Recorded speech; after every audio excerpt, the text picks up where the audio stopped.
Então fala galera, beleza? Vamos aqui para mais um vídeo e vamos para o jogo aberto. A Renato e o Denilson vão repercutir o grande atropelo do Flamengo sobre o Vasco, 6-1, hein? O Flamengo estava jogando fora de casa, né? Pelo menos do papel, que foi no Maraca.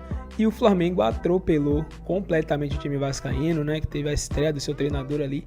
Mas o Flamengo mostrou toda a partida porque é o time superior e porque hoje, né, considerado o melhor time da América do Sul. Foi uma partida assim excelente de todos os jogadores do Flamengo. Todo mundo jogou bem, todo mundo conseguiu cumprir perfeitamente o que o Tite queria. E vamos ver o que é que a Renato, o que é que o Denilson tem para dizer sobre essa partida. Eles vão falar bastante aí, vão trazer os detalhes da partida e elogiar bastante o Flamengo. Vai ter muita zoeira também.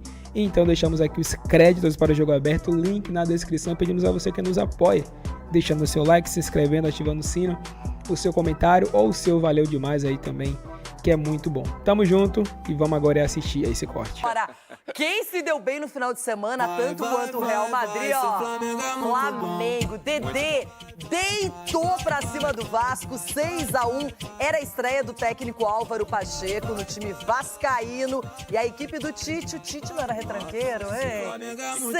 6-1, que passeio e saiu perdendo. Rivais dividindo as arquibancadas, algo cada vez mais raro no futebol brasileiro. De boina, Álvaro Pacheco estreou no comando do Vasco. E logo aos 8 minutos, Puma Rodrigues cobrou lateral. Davi Luiz, De La Cruz e Galdames tocaram na bola, até ela chegar para Verratti abrir o placar.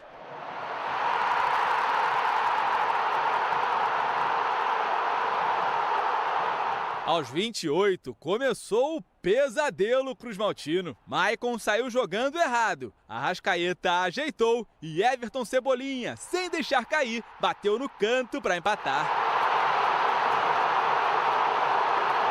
Cebolinha tentou do meio de campo. Léo Jardim tirou onda, dominando a bola no peito. No lance seguinte, o atacante arriscou e o goleiro colocou para escanteio. O Fla cobrou rápido e Cebolinha achou Pedro, que de peito virou a partida.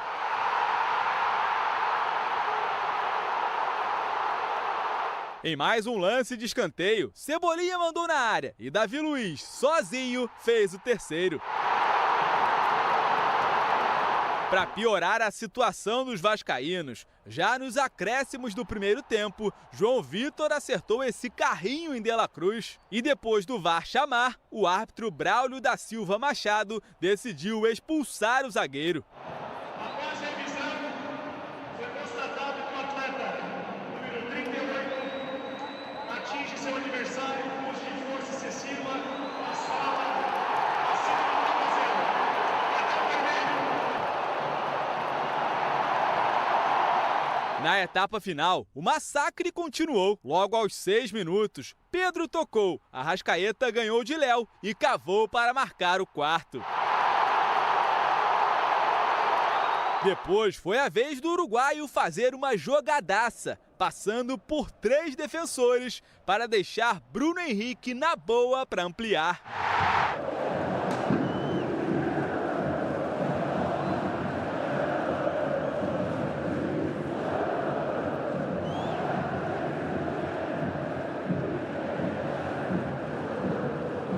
A 10 minutos do fim, Gabigol foi chamado para entrar pela primeira vez depois da polêmica foto com a camisa do Corinthians. O agora número 99 foi hostilizado pela torcida.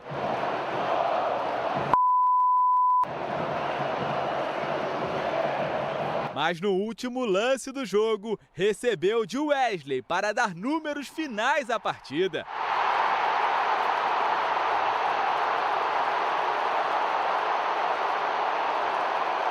Na comemoração, beijou o escudo e foi aplaudido pelos rubro-negros.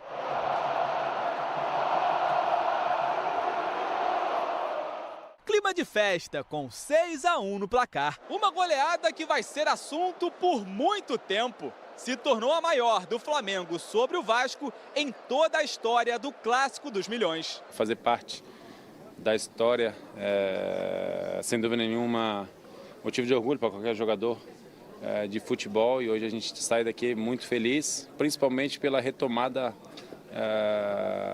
mental dentro da partida. Você começar um derby, você já toma um gol ali logo no início e você conseguir ter a consciência, a tranquilidade de continuar com o plano, plano que já tinha sido montado para antes da partida, isso mostra muita maturidade na equipe. Depois a consciência de manter a humildade dentro da partida e manter jogando da mesma forma e tentando um gol a todo instante.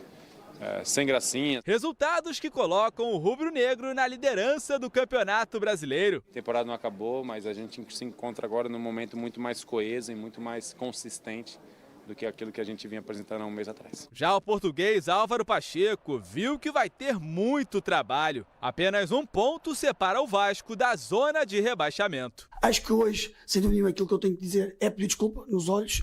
O responsável, enquanto líder, sou eu.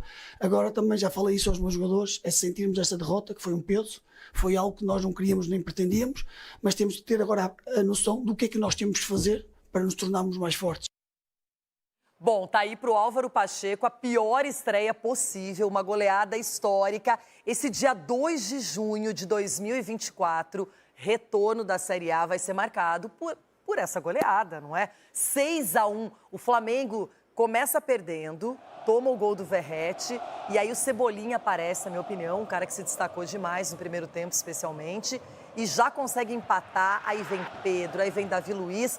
3-1, expulsão do João Vitor, vai para o segundo tempo muito mais tranquilo. Exatamente, e volta para o segundo tempo com a mesma ambição, com a mesma vontade em querer fazer o resultado, né? Em querer dar o show, dar o espetáculo, porque foi um time muito mais compacto do que outros momentos que a gente viu o Flamengo. Óbvio que a expulsão do João Vitor, ela foi ali um divisor de águas, se pode dizer assim, porque o Flamengo continuou tendo espaço, continuou jogando com intensidade. Gostei da entrevista do Arthur Pacheco, porque ele fala, poxa, a gente tentou colocar... Álvaro Pacheco, ele tentou colocar algumas coisas novas, né, de metodologia do trabalho dele, mas quando o time perde o jogo, começa a perder o jogo, volta a cometer os erros que cometeram antes da chegada dele. Então isso mostra que ele teve uma boa leitura, vai ter um tempo agora para poder trabalhar, ajustar, colocar ali um pouco do que ele pensa como futebol. Para o torcedor do Vasco, por essa mudança de treinador, um pouquinho mais de paciência. Óbvio que dói demais perder da forma que perdeu num clássico, mas é uma chegada nova de um treinador, de um trabalho novo, metodologia nova. Então tem que ter um pouquinho aí de paciência o torcedor vascaíno. E como filosofia, a torcida do Flamengo adora goleadas, times ofensivos que vão para cima do adversário.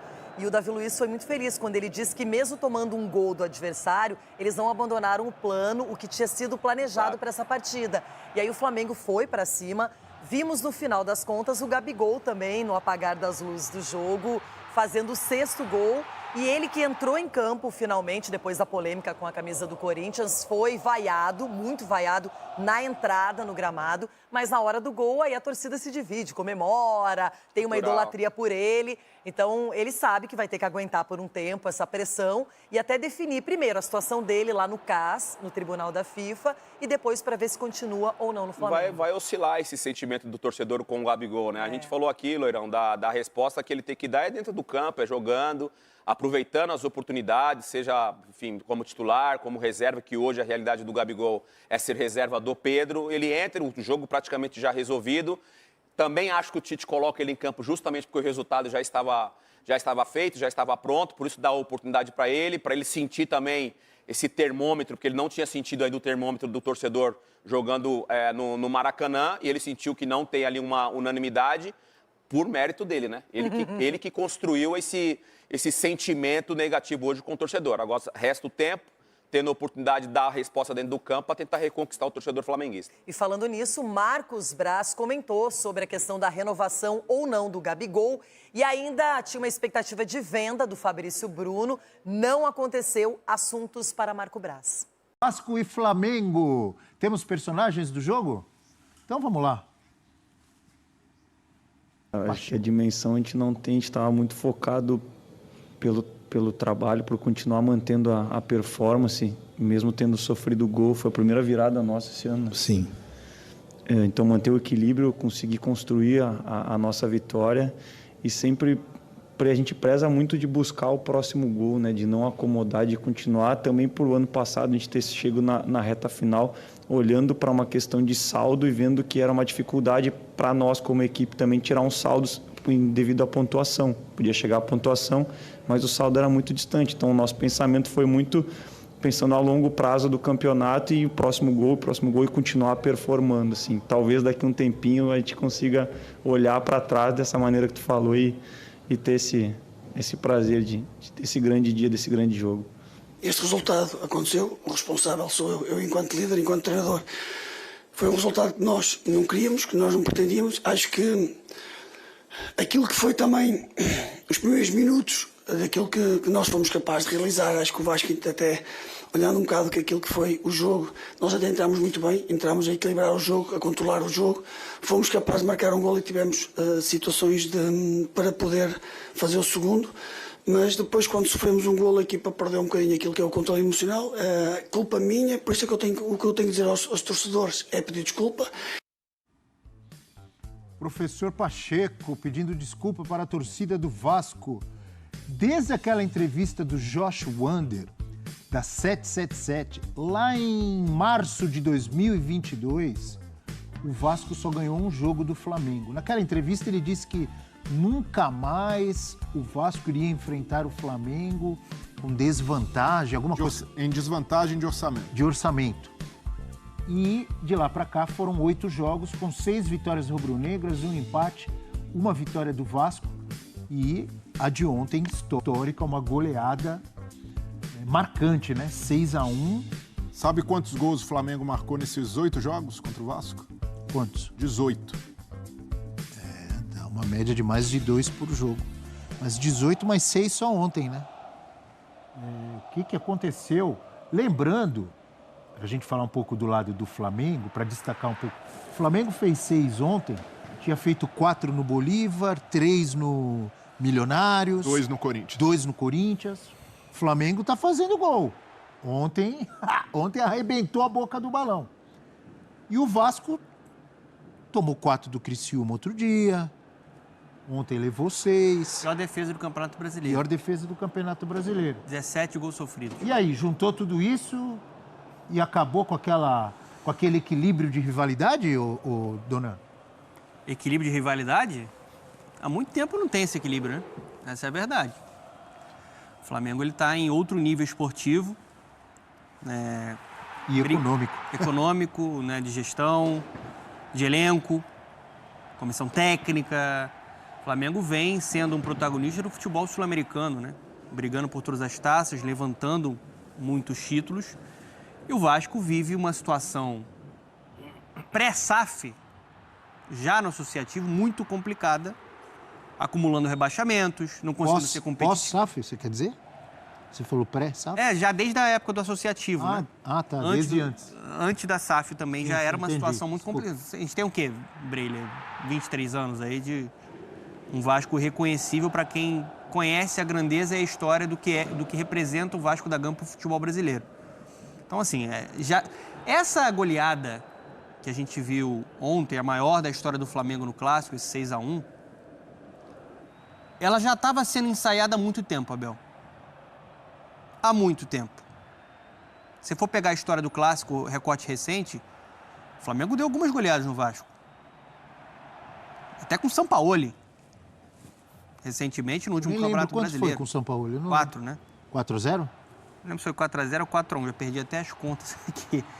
Mas já estava sendo ensaiado há muito tempo por conta dessa diferença, né, de projeto, por conta da qualidade que o Flamengo tem e toda a fragilidade de tudo que acontece, né, o amadorismo do Vasco, as escolhas erradas. Isso ontem se tornou uma certeza, se tornou algo concreto. E eu vou te falar, pelo que foi o jogo, ficou barato. Era para ter sido mais. 30 finalizações do Flamengo no jogo. 18 chutes no gol. E aí, a gente vai de novo aí para falar sobre o Tite, né? É um momento muito positivo do Flamengo na temporada. O Flamengo está crescendo coletivamente, está mostrando evolução. Acho que ele encontra o time ali com o De La Cruz como o segundo homem, o Gerson muito bem ali como meia pela direita. O Cebolinha, ele gera um impacto muito grande na esquerda. O Arrascaeta ontem voltando a jogar bem. O Pedro, artilheiro do país. O Flamengo está produzindo... Cebolinha se movimentando, né? Mais pelo lado esquerdo, mas, por exemplo, ele fez a jogada do gol do Pedro pelo lado direito. Sim. Ali no no escanteio curto, né, cobrado. Jogada trabalhada. Então, assim, o Tite ele foi muito cobrado, acho até com razão, o Flamengo não vinha apresentando um bom futebol, né, um time muito previsível, muito engessado com bola, mas ele conseguiu encontrar a solução, ele conseguiu encontrar a melhor engrenagem possível. O Flamengo ontem produziu e amassou o Vasco, encaixando pressão na série de bola, não pisando no freio. Ontem, o torcedor do Flamengo, que gosta muito desse DNA ofensivo, se sentiu representado, né? Foi uma festa rubro-negra. Por quê? Aplicou um 6-1, que era para ter sido mais. Das 30 finalizações, 18 foram no gol do Léo Jardim, que teve que trabalhar demais. E aí você tem gol do Gabigol, você tem gol do Bruno Henrique, você tem gol e grande atuação do Arrascaeta, Cebolinha deitando e rolando, gol do Pedro, ou seja, os símbolos dessa era vitoriosa do Flamengo fazendo gols, né? Uma grande atuação, a melhor apresentação do Flamengo 2024, assim, disparada. E tem gente que adiantou mudar de técnico pro Vasco. Ah, Abel, sou chato sim com esse assunto, porque esse assunto me incomoda. Muitas vezes, na minha opinião, a maioria das vezes no futebol brasileiro, o problema não é o técnico. Você tem que manter o técnico e resolver os problemas para esse técnico. O problema do Vasco está muito além do técnico. O Ramon Dias fez um trabalho excelente no ano passado, salvou o Vasco, que tinha tudo para cair pelo péssimo primeiro turno que fez. O time começou mal, levou 4 do Criciúma. Então, vamos resolver o problema do time. Tá faltando jogador, tá faltando elenco, diretoria uma bagunça. Não, troca o técnico e vai resolver tudo. Agora estão felizes.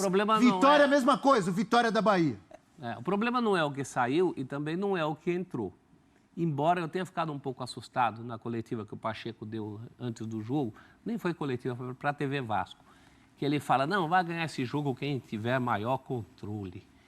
Mas será que ele está pensando em ter controle contra esse time do Flamengo? Me pareceu um pouco peixe fora d'água. O Vasco deu muito espaço. A gente sabe da diferença entre os dois times. Essa goleada, como o Donan lembrou, e é verdade, isso é cruel, mas ela é uma lógica. Nem tanto. Também pelo jogo de ontem, mas pelo que são os dois times, os dois clubes nos últimos tempos. Agora, sabendo disso, você ainda se expõe daquela maneira. O Flamengo teve muito espaço para fazer o que fez. Pelo menos a partir ali o Vasco viveu nesse jogo aí 20 minutos. Esses 20 minutos que o Pacheco fala, que ele fala assim... Ele falou até 30, né, professor? Exagerou, né? Ele exagerou. E ele fala em mais de uma oportunidade para chegar ao segundo gol. Não houve mais de uma oportunidade. Só aquela do VS. Boa vontade, você teve uma outra oportunidade. Isso. Né? Então, isso me assusta um pouco. Claro que a culpa não é do técnico. E eu também não estou dizendo que a culpa é dele.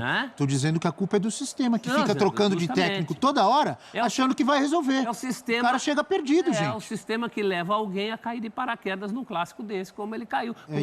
Um time que ele não indicou contratação, que ele não falou que tipo de jogador que ele prefere, sem pré-temporada. Ele mal conhece os jogadores. Né? Então é difícil, é uma carga muito grande nessa simpática figura que apareceu aí nas últimas semanas. É um peso muito grande. Teve muito Flamengo, mas também teve pouco Vasco. Mas antes de tudo, a gente precisa exaltar o que o Flamengo fez. Tem esse lado do Vasco, trocando de técnico agora, um time muito frágil, que, de certa forma, facilitou a vida do Flamengo, mas o Flamengo ontem jogou muita bola. Nossa Flamengo ontem, a gente voltou a ver o Arrascaeta no melhor e fazia tempo que a torcida cobrava uma atuação dessas do Arrascaeta. A gente viu muita associação do Flamengo, muito jogo por dentro. Então é um time que emplacou 4 jogos seguidos de boas atuações, só sofreu um gol e tem sido mais equilibrado, como o Tite prometeu. Então foi uma atuação realmente de gala do Flamengo. Queira ou não, mesmo o Vasco com um jogador expulso, é um clássico, envolve ali rivalidade, envolve o brio dos jogadores. E o Flamengo mostrou fome, mostrou intensidade. Então esse mérito não pode ser apagado. E aí, eu acho que o rótulo que colocam no Tite de técnico retranqueiro é injusto. Muito injusto por tudo que ele... Em determinado momento da carreira dele, eu até concordo que ele era um técnico mais baseado aí no sistema defensivo organizado, né? Buscava mais um jogo direto, mais eficiência. Já citei várias vezes, desculpa te interromper, mas em cima do que você está falando, mantendo o seu raciocínio, eu já citei várias vezes aqui a diferença do Corinthians campeão brasileiro com o Tite em 2011 e o Corinthians campeão brasileiro com o Tite em 2015. É completamente diferente. Totalmente Quando diferente. ele podia, ele abria, né? O time de 2015 era Virou avassalador, a chave, era um time ofensivo, criativo, era um time envolvente. que fazia muitos gols, era envolvente. E o de 2011 foi campeão, não se tira os méritos. Sim. Mas o Tite foi criticado por corintianos durante a campanha, que chamavam de empatite. Sim. Teve muito 1-0, foi campeão. Fazia o mesmo. gol, Então, fazia o gol, segurava, né? Segurava um pouquinho a Contou casinha. alguma gordurinha boa no começo do campeonato, que era uma estratégia do Tite. Mas quando ele tem pé de obra qualificado, ele não se nega a propor um futebol melhor. O que acontece é que no Flamengo, a expectativa é muito grande sobre esse pé de obra qualificado. Então o Flamengo acaba fazendo ontem contra um rival, o que na verdade a torcida vinha pedindo contra adversários até inferiores, e essa goleada não saía, essa fome não saía, o freio de mão era puxado. Ontem foi tudo perfeito, foi contra o maior rival. E talvez as pessoas não saibam, mas o Tite não deu a coletiva, porque parece que teve um problema no joelho ali e deixou o filho falar. no DM, Ele, o professor. Kleber Xavier. Completa aí, eu interrompi o Donan, desculpa. Não, assim, eu acho que Você falava que você não acha que o Tite seja retranqueiro. principalmente de 2015 para cá, você citou muito bem esse Corinthians, eu acho que ele virou a chave, ele passou a crescer muito nesse jogo ofensivo, né, criativo. A seleção brasileira, a gente pode criticar o Tite por escolhas, a falta ali de você tentar modificar algumas peças durante uma Copa do Mundo, mas a seleção do... Jogo contra a Croácia deu quantos chutes no gol? Sim, ele tinha um jogo ofensivo, O Brasil né? foi ofensivo contra a Ele Croácia. jogava- Perdeu o jogo. Jogava com Casimiro, Paquetá, Neymar, Vinícius Júnior, Rafinha e o Richarlison. Então, assim, era uma escalação ofensiva. E no Flamengo, tava precisando de um jogo como esse, assim. Eu acho que o torcedor, ele tinha um pouco de uma carência, de uma necessidade do Flamengo dar uma pancada no rival. Mas aquela com selo, assim, com um carimbo de superioridade. Porque ontem foi um jogo de submissão do Vasco. O Flamengo teve uma atuação de gala. Foi disparada a melhor apresentação do Flamengo no ano e a melhor pra mim desde que o Tite assumiu. Porque o Flamengo foi muito equilibrado defensivamente também, quando encaixou a pressão, não deixava, olha quantas bolas o Flamengo recuperou na saída do Vasco. O Vasco não conseguia ter a conexão de defesa e meio campo. E o Flamengo, ele construiu seus gols com um repertório imenso. Era pela esquerda, pela direita, por dentro. Acho que um grande acerto do Tite, para o time crescer, como o Breiner falou, foi... Eu acho que o entendimento dele de que o jogo forte do Flamengo é um jogo por dentro, de aproximação e associativo. Ele tentou muito com os pontas e acho que o Gerson encaixou muito bem ali pela direita, porque ele é um cara que tem capacidade de criar. E aí o mérito do técnico de não ser cabeça dura, né, Donan? Porque depois do jogo contra o Palestino, ele poderia se aferrar ali ao esquema com 2 pontas, e não, ele buscou uma solução até pelo abatimento, tudo que representou aquela derrota para o Flamengo. Não, é justamente isso. E também porque tem opções, né? Ele pode escolher a forma de jogar, a característica de jogadores. Tem muita gente boa no elenco. Por exemplo, o Pulgar tá voltando agora. O Alan tá muito bem. Teve até um problema físico ontem no jogo, né? Tem que ver como é que vai ficar a situação dele. Mas o Alan, que era um cara que estava devendo, ele hoje está sendo um jogador consistente no meio campo ali, né? Como um primeiro homem, e o De La Cruz como um segundo homem de meio campo. Eu acho que o momento é bom, o momento é de evolução. O Flamengo está sofrendo poucos gols e está amassando os adversários. Está sendo aquele Flamengo envolvente e criativo. A torcida tem que esperar show todo jogo? Não. Acho que é irreal você pensar isso. Na Libertadores é difícil você ganhar uma Libertadores dando show todo jogo. Vai ter jogo apertado, vai ter jogo de 1-0, vai ter jogo de decisão nos pênaltis, vai ter jogo com gol no... Mas ficou devendo na primeira fase. Ficou. Isso é fato. E parece que há um entendimento interno de que podem jogar mais, tanto é que deram resposta. Os 2 últimos jogos foram melhores. Então, galera, é isso aí, né? Partidaça do Flamengo. O Flamengo jogou demais. A torcida tava precisando disso, né? A gente pode entender dessa maneira. A gente vê também, né, que o Tite, ele tá conseguindo crescer com o Flamengo. Mesmo com muitas críticas em alguns jogos, ele não tá se deixando abalar, né? Ele tá conseguindo fazer o que faltou em muitos treinadores técnicos do Flamengo, né? Que é ter uma boa gestão de grupo. O Tite é muito bom, a gente sabe disso, mas a gestão dele é muito boa, E esse elenco do Flamengo precisa ter isso. Não vai adiantar só o cara ele ser muito bom taticamente, ele ter muitas ideias, né?